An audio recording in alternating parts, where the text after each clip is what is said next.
Alright guys, in this upcoming video, I'm going to be showing you the new stabilization unit, which is right here on the side of my vehicle. Let me back out a little bit. It is fantastic. It is amazing. It was developed by a scrap mechanic genius named Ra, I think. It got named after him, Ra. And it is an active stabilizer.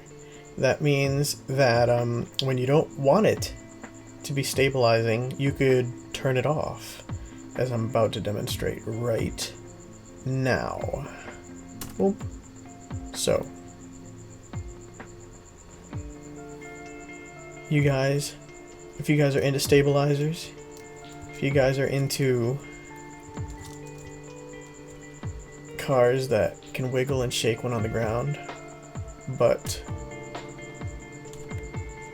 fly rock solid in the air, you gotta watch this video, because it'll show you how all this fancy stuff works. So, we'll be right back after these important messages from our sponsor.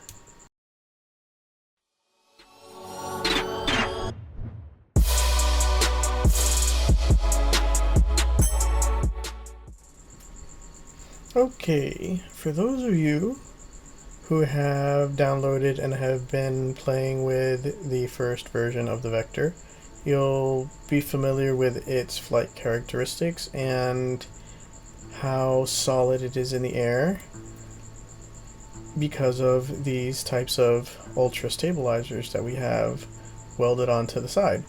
The pros of this is it's ultra stabilized. That means it's really hard to get it to twist around or flip upside down because of the way these stabilizers work. The bad part of these types of stabilizers is once you're on the ground and you want to use the vehicle more like a car, stabilization causes it to act kind of funny. Like if it hits a bump, the whole vehicle will just sort of elevate up the bump instead of moving more naturally like a car would. So the solution to that problem was developed by another scrap mechanic player named Ra, and he developed this here, which is called the Ra unit. The Ra unit works just like an ultra stabilizer, except you can move the parts around a little bit. It doesn't all have to be in one place.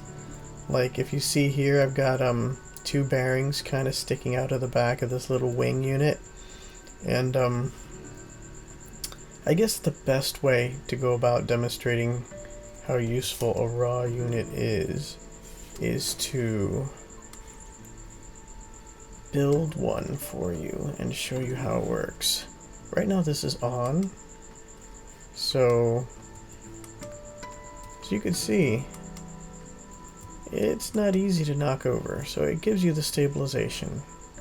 Turn it off, and it's a regular block again. It'll react with all the normal physics. So how do you make a Ra unit?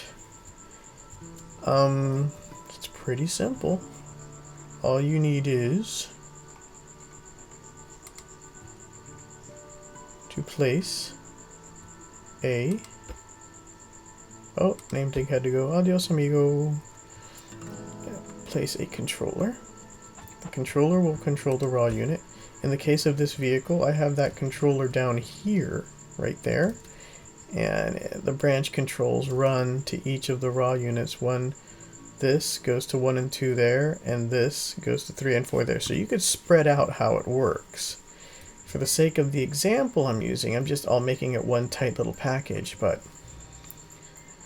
a fully functioning Ra unit requires 1 controller, 4 bearings, 4 additional bricks. Bricks on the back are no longer needed. It was just there to help hold up the controller. Then the side blocks will need to be welded together. We will need a button. We will need to tell the controller. Well, we need to link the bearings to the controller first. 1, 2, 3, 4. We need to put all those bearings we just linked to 180. And last, but certainly not least, we need to make sure that one section is moving one way, while the other section will be moving in the opposite. Both of those bearings are moving in the opposite, so that we create the cancellation as this becomes a raw unit. Right now, the raw unit is off. Hit it. Flips around. Turn it on. Oh, wait. I have to connect the switch. Okay. Turn it on. Raw unit activated. It's not flipping. Nope, nope, nope. It's an active stabilizer. I love it. I love it. So we'll do a little bit more demonstrating how that is so useful. Pressing 5 now will turn on my thrusters. Hold on. I got this thingamabob here. Okay. Oh my gosh.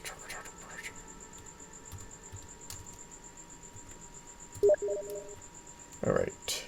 Hello, RoboHelper. Turning on 5. We'll activate the raw unit. See how it flipped? And the thrusters at the same time. Now, while I'm in hover mode, I could thrust forward, and the raw units keep everything nice and solid in the sky. Now, you're probably wondering, Chief, what happens if you turn off the raw unit and you try to fly around the same way? Well, let me take it up much higher, and I will show you. See, right now, while I'm in this mode, lifting mode, my thrusting forward can cause me to tilt downward a little bit. But if I turn off the engines, and that turns off the raw unit, and I thrust forward,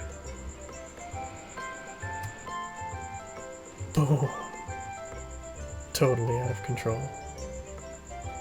Why is that bad in the air? Well, because you need to have stability in the air. But why is that good on the ground? It's good on the ground because now a car bumps and jumps and drives around like a real car. So yes, having the raw unit off in vehicle mode makes your vehicle more vehicle-y. Wow. Whoop. You could jump, you could flip, you could roll it. It's like a real car. Well, maybe we'll add another type of active stabilization as well for when it's in car mode, but switch it to raw unit mode. And we are flying in the air. Put it in hover mode. And we are hovering. Well, I'm going to put a link to the YouTube video for the creator of the raw unit. You guys check him out and support him. This, to me, is an incredible upgrade, and you guys really should check it out. So this is Chief Engineer telling you guys to keep dreaming, keep building, have fun, and I'm signing off.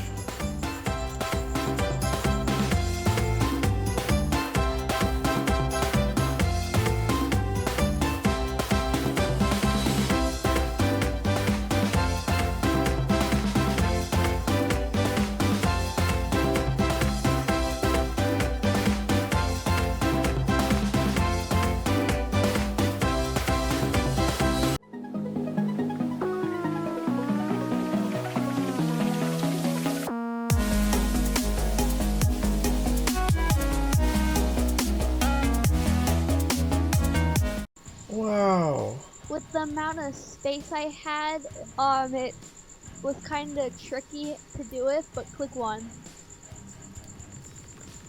Whoa, that is super cool. And then Super when I laser drag the saw beam. blade spin. We could mow the grass with this thing. Well, it's really good too. And then when you click left and down, it goes up and down. The turret goes up and down. Yeah, I saw that.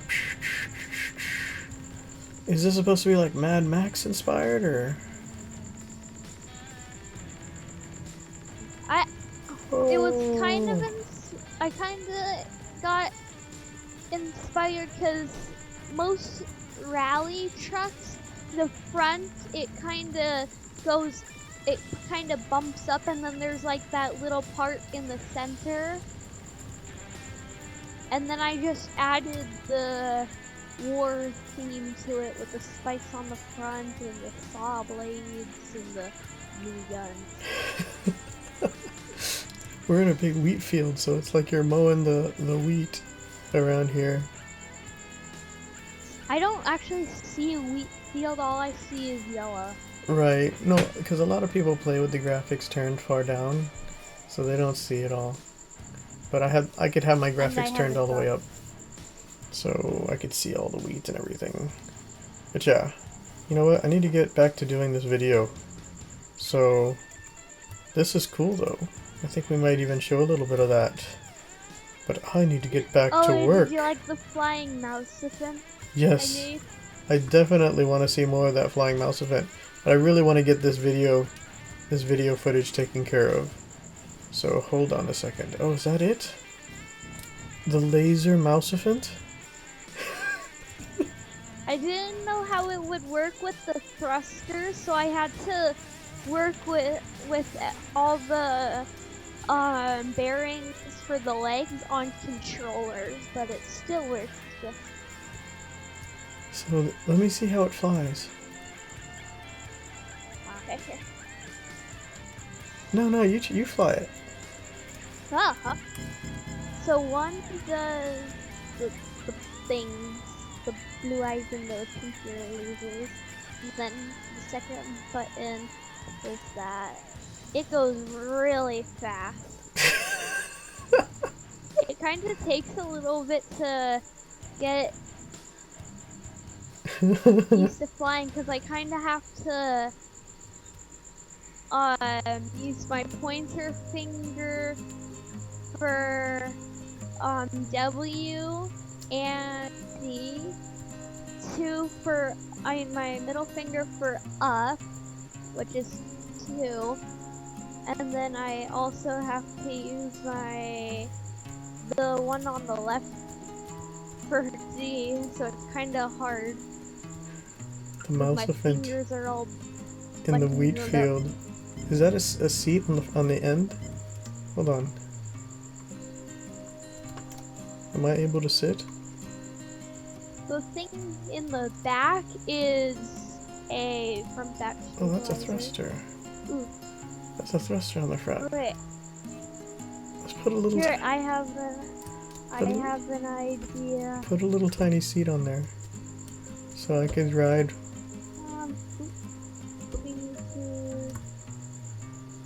There. Should be good. Yeah. Flying Mouseaphant away!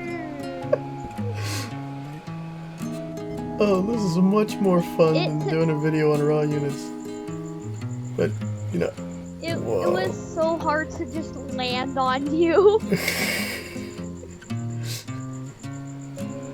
Flying laser Mouseaphant with laser eyes and ears. This is so epic.